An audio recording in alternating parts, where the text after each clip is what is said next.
반갑습니다. 주 안에서 평안하십시오. 네.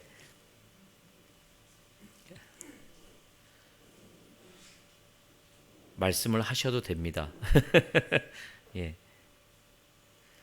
어, 사순절을 지내면서 시작하는 이 시점에서 과연 우리가 어떠한 말씀을 좀 묵상했으면 좋을까라는 그런 주제를 가지고 좀 고민을 했습니다. 그래서 우리가 사순절, 특별히 이 사순절을 지낼 때 우리에게 부각되는 단어가 있죠. 하나는 예수님의 십자가 고난이겠습니다. 십자가 사건이고 그와 연관된 부활의 사건들이 우리 사순절과 부활주일을 마주하는 우리들에게 중요한 단어입니다. 그런데 매번마다 이 사순절을 지내고 부활절을 지내면서 우리가 그냥 형식적으로 지내는 것보다 과연 우리가 사순절을 지내면서 예수 그리스도의 십자가가 믿어지느냐, 또 부활절을 맞이하면서 예수 그리스도의 부활이 과연 믿어지고 그것이 우리 삶에 어떻게 적용되고 있는가라는 부분들, 이 부분들을 좀 우리가 돌아보아야 될 줄 믿습니다. 그렇지 않냐면 그냥 고난 주간은 약간의 어려움이 있고 좀 내가 하던 거 좀 멈추고 그런 주간, 부활주일은 어떻습니까? 그러다 보니까 달걀 먹는 날, 계란 삶아서 먹는 날, 그런 날로 기억하고 지내고 있지는 않는가. 우리 강성이는 부활주일날 고난주일 하면 뭐가 생각나? 계란? 삶은 계란? 엄마가 갖다 줘서 많이 먹었어. 교회 나와서도 많이 먹었죠. 그 삶은 계란 먹으려고 그 전에 금식하고 가고 막 그랬어요. 많이 먹었어요. 삶은 계란을 왜 먹을까? 그건 유튜브에 찾아보세요. 그럼 나와요. 근데 이런 좀 직접적이지 않는 것들을 통해서 우리가 부활주일과 고난주간을 사순절을 지내기보다는 이 고난과 예수 그리스도의 고난과 부활의 사건이 과연 2000년이 지난 우리들에게는 어떻게 다가오고 어떻게 적용을 시켜야 되는가, 이 부분이 우리들에게 아주 중요한 부분이에요. 여러분들에게 질문하면 예수님의 죽음과 부활이, 특별히 부활이 십자가의 그 고난이 믿어지십니까? 내가 그때 당하지 않아서 몰라요, 잘. 그쵸? 모를 수밖에 없는 거예요. 근데 몰라도 그리스도 예수의 십자가 사건과 부활의 사건은 우리들에게 믿어지게 돼 있습니다. 믿어질 수밖에 없는 거예요. 왜? 이 고난과 십자가의 고난과 부활의 사건을 통해서 우리는 우리의 신분과 모든 것이 바뀌어지기 때문에 그렇습니다. 이것이 십자가의 고난과 부활이 없으면 우리 기독교는 타종교와 비슷한 그냥 그런 종교예요. 우리의 신분과 우리의 위치가 전혀 변하지 않는 그러한 모습에 처할 수밖에 없는 것입니다. 아주 중요한 사건입니다. 뭐가요? 예수 그리스도의 십자가 사건과 부활의 사건. 우리 기독교를 딱 얘기한다면 다른 여러 가지 말이 있겠지만 십자가의 그 죽음과 그 부활의 사건을 빼고는 기독교를 이야기할 수 없습니다. 그래서 여러분, 이 십자가의 죽음, 십자가를 통한 부활이 우리 삶에 그대로 믿어지는 이 삶을 영위하는 것이 바로 성도라는 것을 기억하시길 예수 이름으로 부탁드리겠습니다. 믿어지냐라는 질문에 믿어져야 된다는 것입니다.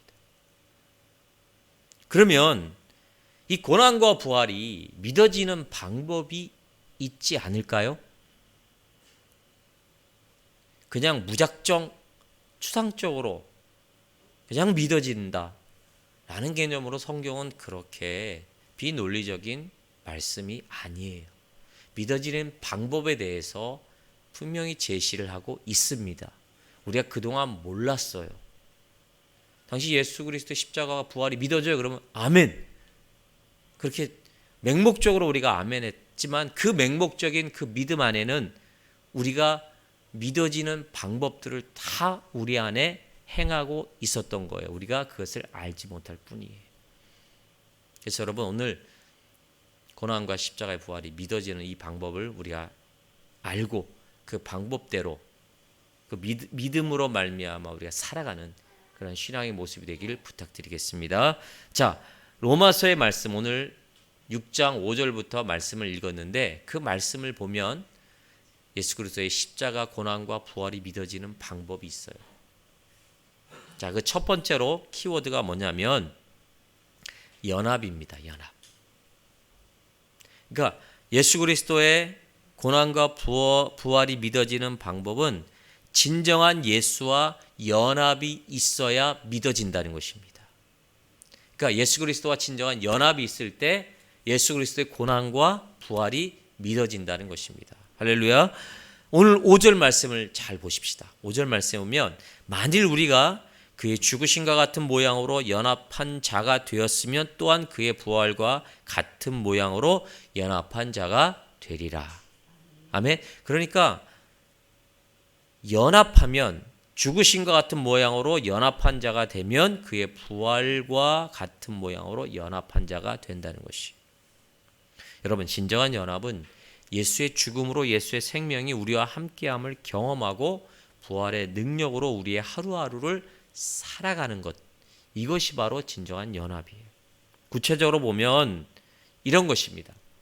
우리가 예수 그리스도와 연합한 삶의 증거는 무엇이냐면 그전까지는 몰랐는데 예수 그리스도를 알고 난 후부터 나의 삶에 변화가 일어나기 시작해요. 그 변화의 가장 큰 특징이 뭐냐면 이전까지는 내 자신을, 내 생각과 내 모든 것들을 불의의 무기로 죄에게 내어준 자가 되었다는 것이에요. 죄를 짓는 것에 내 생각과 내 모든 것을 그냥 맡겨버렸다는 거예요. 근데 그리스도와 연합한 자는 이제는 어떻습니까? 그 모든 죄를 짓는 것에 내가 동의하지 않는 거예요.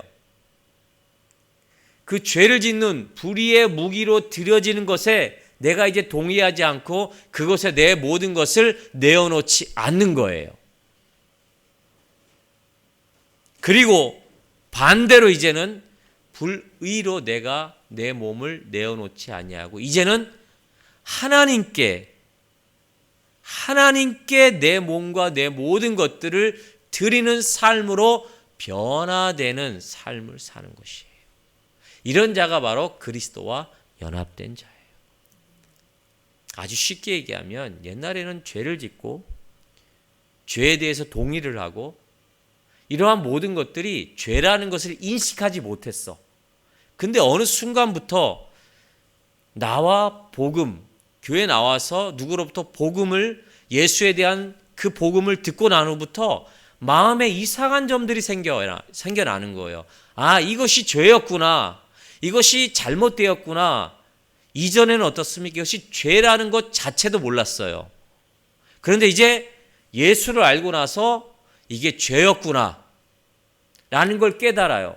그리고 어떻습니까? 내 마음에 서로 대적하는 현상들이 일어나기 시작합니다.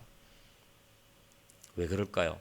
예수와 연합한 자는 그 안에 성령이 존재하기 때문에 죄를 깨닫게 하셔요. 죄를 알게 하셔요.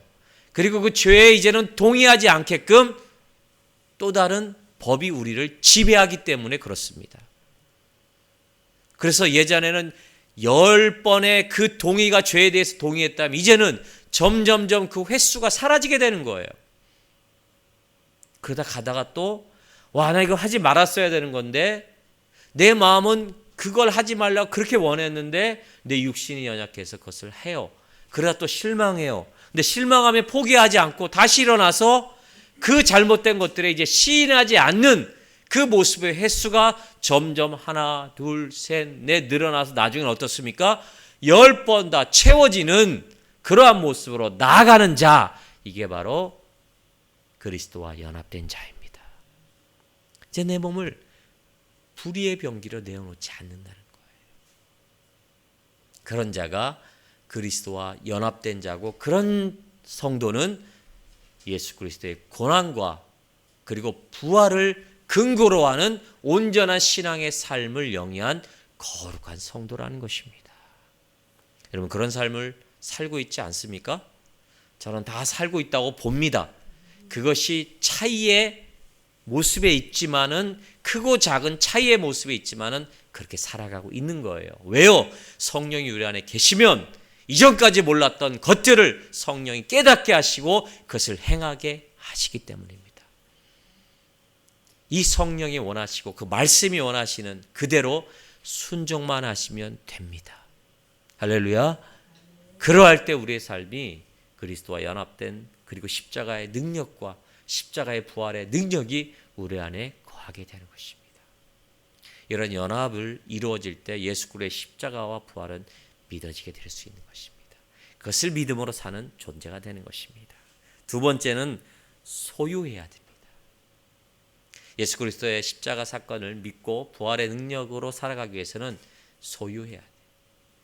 빌립보서 3장 8절 말씀에 또한 모든 것을 해로 여김은 내 주 그리스도 예수를 아는 지식이 가장 고상함을 인함이라. 내가 그를 위하여 모든 것을 버리고 배설물로 여김은 그리스도를 얻고, 라는 말씀이 있어요. 소유해야 돼요. 누구를요? 예수를 소유해야 돼요. 여러분, 지금 여러분들의 마음과 생각에 어떤 것을 가장 많이 소유하길 원하십니까? 다 다를 거예요. 근데 저 밑에는 우리 성도는 예수 그리스도를 소유하고 있음을 믿으시길 바라겠어요. 그러면 제가 여러분들에게 질문을 드리겠습니다. 예수 그리스도를 소유한 증거가 무엇입니까? 증거 있습니까? 증거하니까 제가 뭐 법정에 쓴 것 같은데 그렇지 않아요. 내 삶에 예수 그리스도를 소유했다고 우리 입으로 고백하잖아요. 근데 그 증거가 뭐냐 이거죠. 오늘 사도 바울은 빌립보서 3장 8절 말씀에 두 가지를 지적하고 있어요. 뭐냐면 내가 잃어버리고 얻는 것이 있어야 된다는 거예요. 그러니까 예수를 소유했다는 것은 예수를 소유하기 전에 반드시 잃어버리는 경험이 있어야 된다는 것입니다. 이해되십니까, 여러분? 예수를 진정 소유하려면 우리 안에 잃어버리는 게 있어요. 근데 사도 바울은 그것을 뭐라 그랬냐면 내가 내 모든 것, 예수 위의 모든 것들을 배설물로 여김으로 버리는 그 잃어버림이 있었다는 거예요. 그리고 그 전에 뭐예요? 그리스도를 다메섹 도상에서 만나고 그 모든 것들을 예수를 체험하고 나서 그리스도에 대한 지식의 고상함을 알고 내 모든 것들이 쓰레기와 같은 배설물과 같은 것이었다라는 버림의 그 현상이 있고 난 후에 예수를 진정 얻었다고 고백하고 있습니다. 우리 안에 버려짐이 없으면요, 우리 안에 버림이 없으면 또 다른 것을 소유할 수가 없어요. 그럼 계속 사람이 배설하지 않고 계속 먹기만 하면 어떻게 해요? 그 사람 큰일 나요. 그렇죠? 변비가 너무 힘든 게 그런 부분이잖아요. 여성분들 변비 심하잖아요. 예. 그런 부분은 얼굴이 노래요. 예. 여러분, 항상 하나님께서 우리는 먹으면 배설하게 돼 있어요. 이게 원리예요. 신앙의 원리도 마찬가지예요. 우리가 예수를 얻으려면 우리 안에 있는 생각의 찌꺼기들, 죄의 생각의 것들을 버리는 이 역사가 먼저 일어나야 됩니다. 버리지 않고는 절대 예수를 소유할 수가 없어요. 여러분, 인간들에게 가장 귀하게 여기는 것들이 뭐예요? 어떤 것들이 있을까요? 경험을 통한 노하우가 있어요, 우리들에겐요. 그렇죠? 이거 정말 버리기 힘들죠. 이 장인의 집에는 어떻습니까? 그 장인이 대를 이어서 내려온 노하우가 있어요. 맛집을 보세요. 뭐 4대 맛집, 3대 맛집. 그 집마다 내려온 노하우가 있단 말이에요. 그거 남한테 줘요? 영업 비밀인데? 절대 안 줘요. 음식 비법들 절대 전수 안 하죠. 뭐 항해 비법이나 운전 기술들. 여러분, 운전을 배우면 처음부터 잘하는 사람이 있어요? 부부간에는 운전 연수도 하지 말라고 그러잖아요. 이혼당한다고, 이혼한다고. 정말 그럴 것 같아요. 저도 저희 가족들하고 저희 사모하고 한번 해봤는데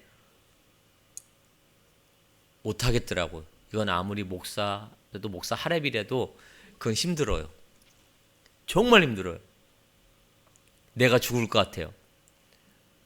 그리고 그렇잖아. 옆에 타면 왜 이렇게 불안해요? 예, 너무 불안해요.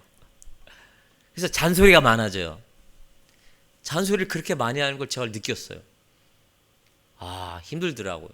한 30분 운전 연수하면 한 10년은 늙은 것 같아요. 그렇게 힘들더라고요. 그래서 연수는 다른 사람한테 해야 된다. 그렇게 했어요. 여러분, 운전 기술이 하루아침에 익혀지는 게 아니에요. 시간이 갈수록 운전을 하면 할수록 사각지대도 보이고 백밀러도 이제 거리 감각이 보이고 요때는 이렇게 틀어서 또 그런 계산이 없더라도 몸이 그것을 익숙해서 딱 틀어요. 이런 것들 정말 경험을 통한 노하우잖아요. 근데 이런 것들이 얻어지는 방법은 쉬운 게 아니란 말이에요. 그렇죠? 가진 고통과 어려움, 아픔, 위기들을 겪고 얻어지는 것들이에요. 마찬가지로 우리의 신앙에서도 예수 그리스도를 진정 소유한다는 것은 예수를 소유함으로 우리에게 존재한 모든 노하우가 무가치하게 여겨지는 것들을 경험해야 된다는 것입니다. 여러분, 우리의 삶 속에 그렇게 예수가 더 고상하고 말씀이 더 고상하고 깊고 달고 이런 것들을 경험함으로 말미암아 내 삶에 필요한 내가 여태까지 생명같이 여겼던 것들을 버리는 이 작업의 모습이 있을 때 진정 예수를 점점점 소유하게 되는 거예요. 여러분, 하나를 놓지 않으면 예수를 소유할 수가 없어요. 이게 성경의 원리입니다. 근데 내가 가지고 있는 그 노하우나 이런 것들을 버린다고 내가 절대로 죽는 것이 아니에요. 사도 바울을 보십시오. 사도 바울은 학문적으로 가말리엘 학문에 속한 사람이에요. 엄청난, 지금으로 말하면 엘리트 중에 엘리트였어요. 학문적으로 딸리는 게 없었어요. 지금의 하버드대 그 이상의 학문을 소유한 사람이었어요. 집안으로 유대인이었어요. 고위층이었어요. 근데 그가 가지고 있는 모든 것들이 이렇게 고백됩니다. 예수를 알고 예수를 만나고 나서는 쓰레기였다. 정말 배설물로 여기는 것. 정말 비교조차도 안 되는 그러한 것으로 사도 바울은 고백을 합니다. 이게 말로만의 고백이 아니에요. 그는 예수를 점점 알고 난 후에 예수에 대해서 풀리고 예수에 대한 그 지식이 고상함이 풀려갈수록 정말 자기가 배운 학문은 조족지혈이라는 것을 깨닫습니다. 그래서 생명을 바쳐 그 앞에 나아가고 순교하잖아요. 죽음을 각오하며 순교하고 선교를 하지 않습니까? 여러분, 이러한 신앙의 모습들이, 이러한 신앙의 기적들이, 이러한 신앙의 다이나믹한 모습들이 저와 여러분들의 삶 속에 반드시 있습니다. 반드시 존재합니다. 반드시 일어나야 할 줄 믿으시길 바라겠어요. 어느 순간에 내가 한계 딱 부딪혔을 때 내가 어찌할 바를 모를 때 하나님 그 시간 딱 터치하는 순간이 있어요. 전율이 쫙 흐르죠. 여러분, 그러한 경험들이 우리의 신앙의 인생의 여정 가운데 많아지면 많아질수록 우리는 진정 예수를 깊게 소유하게 되는 거예요. 이럴 때 십자가의 사건과 부활이 믿어짐을 믿으시길 예수는 부탁드리겠습니다. 자, 한 가지 더요. 근데 이렇게 예수를 소유한다고 이렇게 신앙생활, 인생삶을 살잖아요. 근데 왜 우리들의 삶에 있어서는 걸어가다 넘어지고 또 걸어가다 왜 낙심할까요? 여러분, 예수 그리스도의 죽음과 십자가 사건을 기반으로 여러분들이 지금 하나님의 자녀가 되고 지금의 성도가 됨을 믿으십니까? 믿으십니까? 믿잖아요. 그렇죠? 십자가 사건 붙들고 가려고 노력하고 있잖아요. 근데 왜 가다 왜 또 넘어질까요? 낙심 안 합니까, 여러분? 예수를 믿고 십자가 사건을 믿고 하나님의 자녀인데도 낙심합니까, 안 합니까? 해요. 두려워하지 않습니까? 두려워해요. 왜 근심할까요? 근심 엄청나게 많이 해요. 머리가 흰머리가 생길 정도로 근심 많이 해요. 어떤 때는 밤잠을 못 잘 정도로 근심하지 않습니까? 또 더 중요한 건 예수를 경험하고 예수를 소유함으로 얻은 기쁨이 왜 영원하지 못하고 오래가지 못할까요? 왜 예수로 말미암은 평강이 그렇게 오래 못 갈까요? 궁금하지 않습니까? 안 궁금하시군요. 그럼 설교를 여기서 끝내겠습니다. 궁금하다 그래야 제가 설교를 하죠. 안 궁금해요? 궁금하면 일단 500원을 내셔야 됩니다.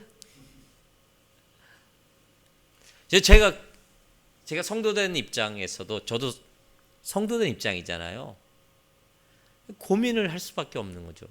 아니, 예수를 믿고 평강이 우리 안에 넘쳐야 되는 것이 성경의 말씀이고, 그리고 우리 안에 기쁨이 넘쳐야 되고 우리의 삶이 그렇게 휘황찬란하게 가야 되는데 왜 근심하고 또 낭망하고 또 두려워하고, 왜 예수가 주시는 기쁨은 영원하다는데 그 평강이 영원하지 않고 기쁨이 영원하지 않을까? 왜 내 삶에는 왜 이렇게, 죄송한 말씀은 찌질같이 정말 이렇게 어려울까? 이 문제의 답이 뭘까?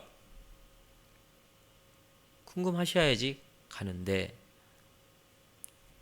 답을 사도 바울은 이렇게 권면하고 있습니다. 로마서 1장 17절 말씀에 오직 의인은 믿음으로 말미암아 사는 것임을 확증해야 된다. 그러니까 우리는 의인이에요.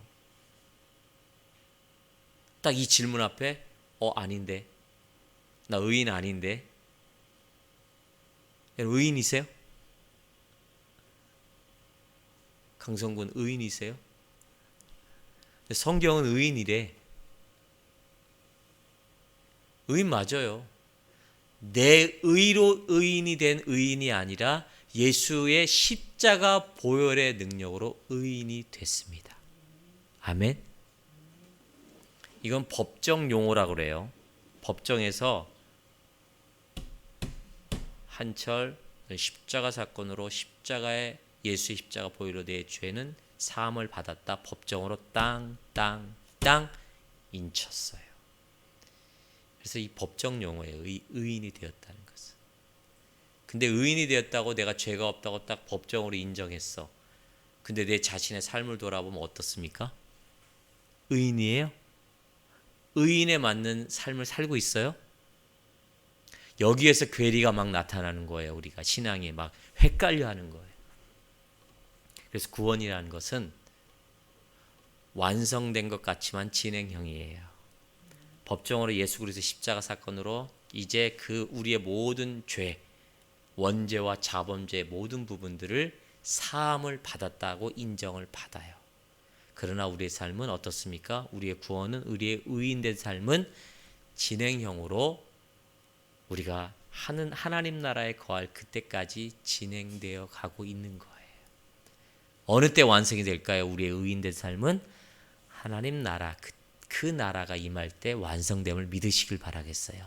그 전에 하나님의 부르심을 입은 자들은 하나님 나라에 거하였다가 하나님 나라가 임할 그날에 완전해지는 거예요.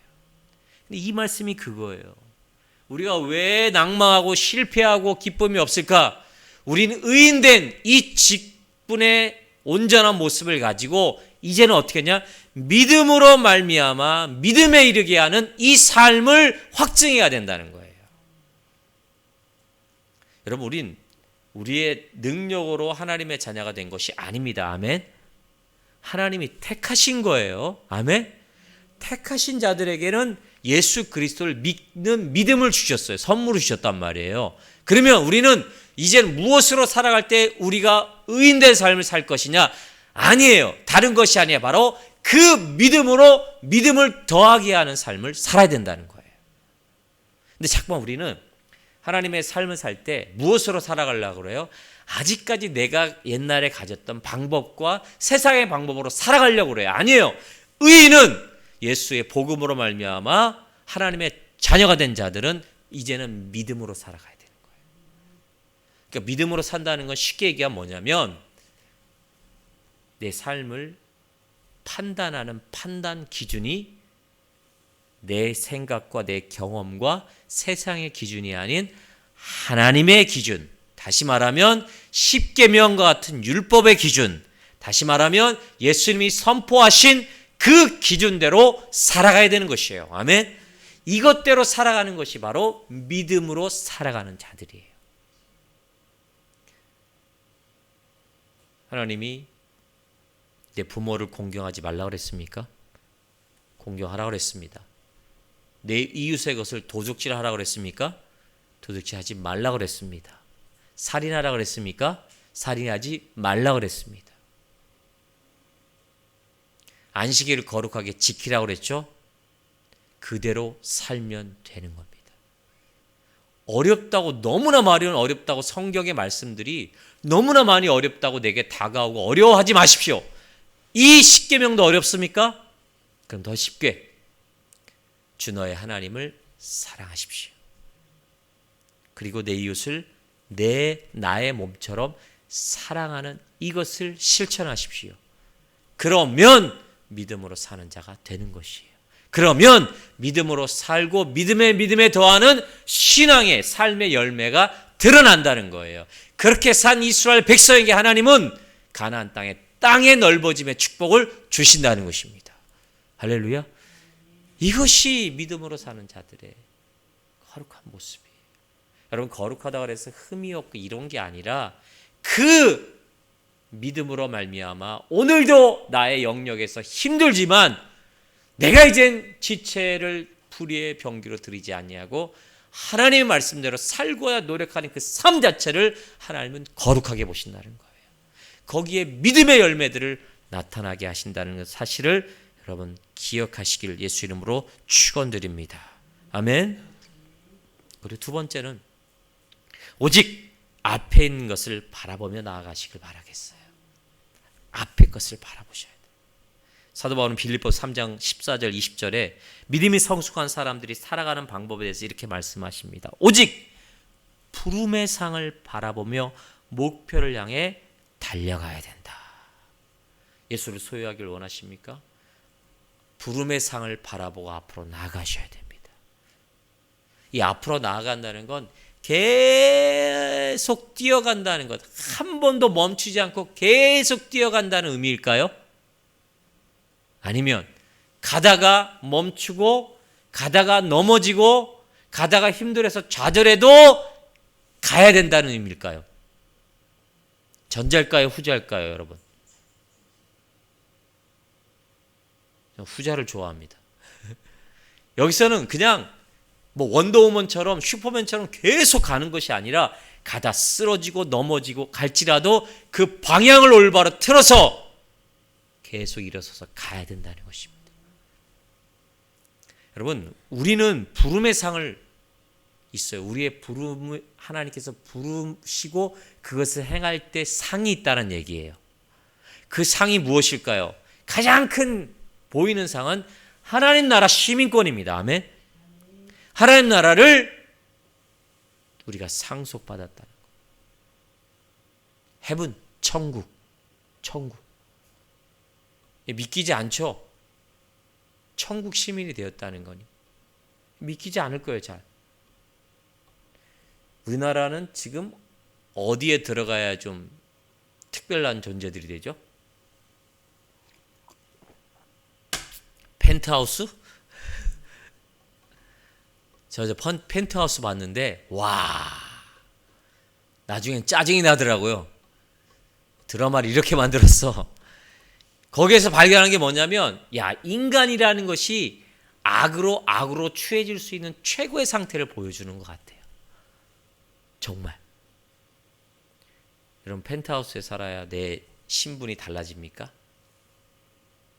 거기 보면 펜트하우스에 들어갈 수 있는 자격이 또 엄청나잖아요. 그 자격 자체가 그 사람의 위치를 드러내는 것처럼, 그러나 그 속은 완전히 썩어 문드러진 죄악의 모습들의 본삭이 거기지 않습니까? 이 드라마가 추구하는 게 그런 것 같아요. 여러분, 우리는 우리의 프라이버시를 어떻게 우리는 증거하고 발견할 수 있을까요? 다른 거 없어요. 우리를 부르심으로 말미암아 하나님께서 주신 상, 우리는 무엇을 보고 바라봐야 되냐? 하나님 나라를 바라보고 갈 때 하나님 나라 시민권을 부여받은 존재라는 이 상을 바라보고 나아가시길 바라겠어요. 저는 질문 드리겠어요.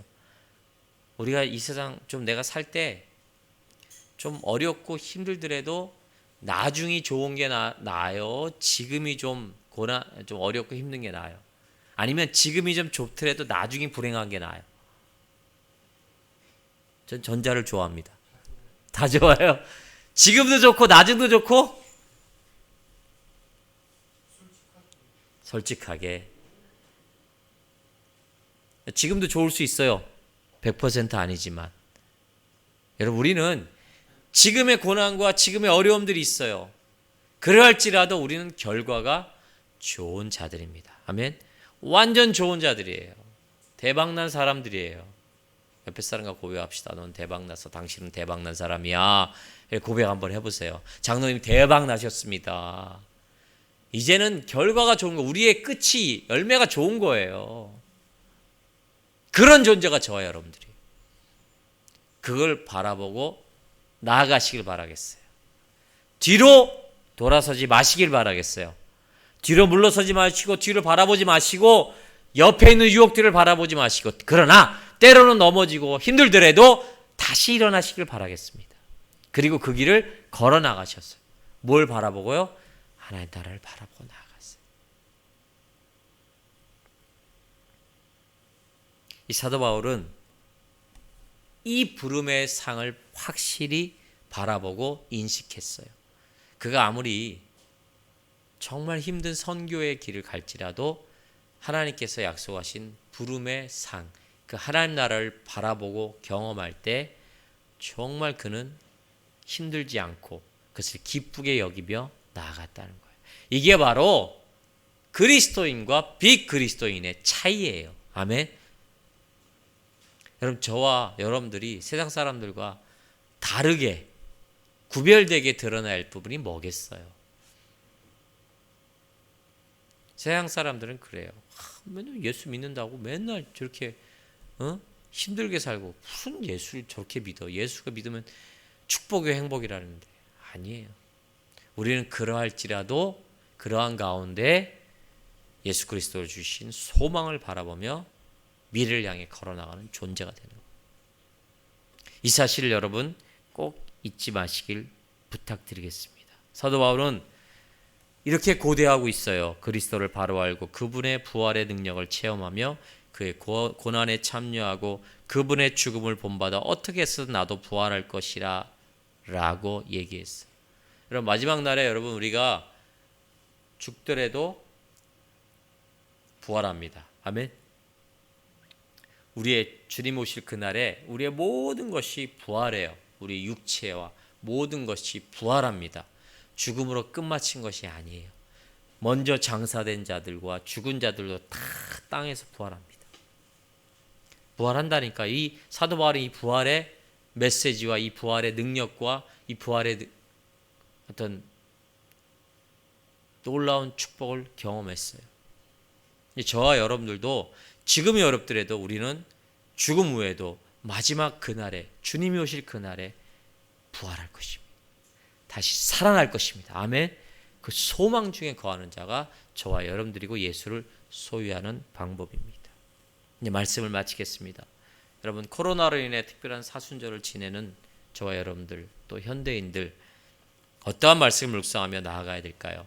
제가 부탁을 드리겠습니다. 해가 지나고 예수의 고난과 부활의 사건은 진리라는 사실을 꼭 기억하시길 부탁드리겠습니다. 그러나 이것이 지금 우리에게 능력이 되지 않으면 아무 소용이 없어요. 그러기에 그리스도와 진정한 연합, 그리고 그리스도를 소유하고 그 그리스도를 우리 삶에 처절하게 경험하고 살아가는, 신뢰하고 연합하는 이 모습이 있을 때 사순절이 정말 특별한 사순절이고 정말 특별한 부활주의를 맞이할 수 있는 것입니다. 그래서 2021년도 우리가 사순절과 고난주간을 지난 부활절, 정말 그 십자가의 도와 부활의 능력을 정말 경험함으로 말미암아 하나님 앞에 크게 축복받고 하나님 앞에 살아있는 그 신앙의 모습으로 회복하시는 성도님들 되시길 예수 이름으로 부탁드리겠습니다. 할렐루야. 기도하겠습니다. 사랑과 은혜가 많으신